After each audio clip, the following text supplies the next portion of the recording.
Robert Kyagulanyi Ssentamu ku ssaawa 5 ez'okumakya asimbudde okuva ku woteeri we yasuze mu disitulikiti Kapchorwa mu bitundu bya Sebeyi okwolekera ebitundu bya Karamoja okuwenja akalulu omulundi ogusemba ak'okumutuusa mu ntebe y'eggwanga gy'ayayaanira. Ono bw'ati olwaleero abadde mu disitulikiti z'eno okuli Amudat, Nakapiripiriti ne Moroto. Kyokka nga tannesamudde ne munnamwalere wa BBS Ivan Mbadi asoose kwogera ebyamutuuseeko eggulo abasirikale bwe baamuguddeko ekiifuyiifu ne bamukuba. Kati nze nenseesinga nti munaagenda pepa spring emmotoka yaffe. Pepa spring emmotoka yaffe nakirabye kitundu era yamaze pepa spring. Unfortunately mu kumulaba direva waffe nava mu mmotoka n'agenda yeetaase naye mmotoka neepaala bupaasi. Mu kupaala bwe ne wabaawo omu ku ffe bamuyita Kasola n'ajja n'alinnya mmotoka n'agikontrolinga nesobola okusiba.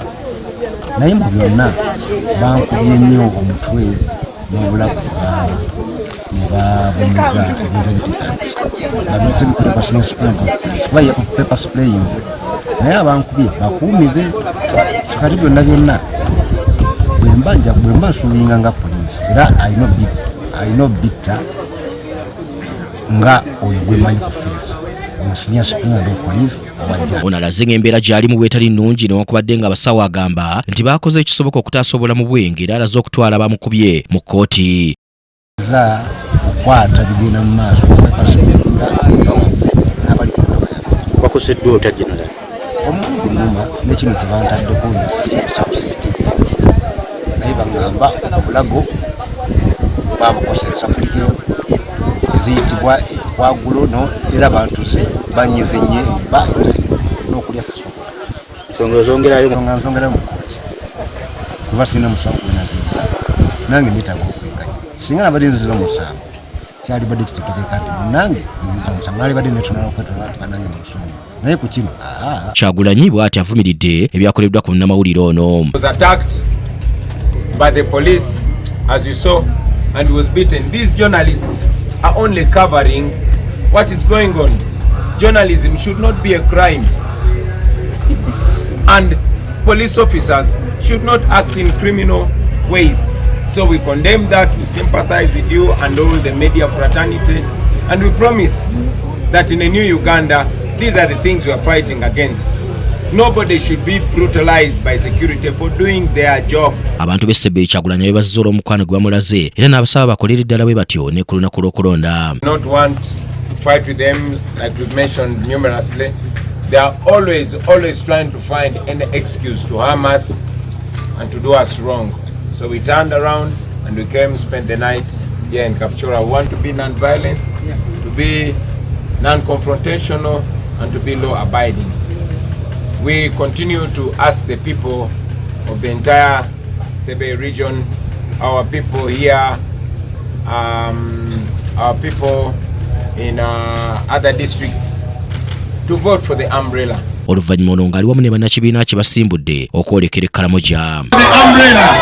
I don't know why the police officer now you don't allow us to campaign. Okay, I'm concluding. So my brothers and sisters, they don't allow me to talk to you, but remember 15th of January. Remember Kyagulanyi Ssentamu.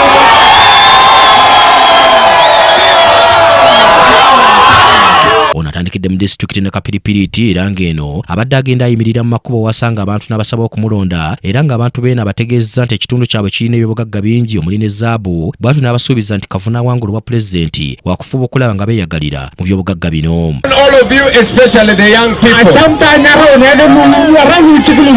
I want you to know that Uganda belongs to all of us. Uganda does not belong to one family. We need development in every place in Uganda. So in a new Uganda, we are going to have electricity spread across Karamoja. In a new Uganda, the roads in Karamoja are going to be improved. Ng'atuuse mu disitulikiti ya Amudat agenza ayimirira mu bubuga obw'enjawulo bw'atuuseemu ng'asaba abantu okumuwa akalulu. On the 15th of January, I want to ask all of you to spread the message. abeena abasuubizza okubakolera enguudo mu kitundu amalwaliro ssaako n'okutumbula ebyenjigiriza. Oluvannyuma agenze mu disitulikiti y'e Moroto kyokka ng'eno poliisi temuganyizza kuyingira kibuga Moroto bwe musabye okukozesa amakubo amalala ekintu ekimutabudde. Bw'anaasazeewo okwogera n'abantu baasanzeewo bw'atyo n'akwata eridde Kampala wakati mu kukkulumira poliisi.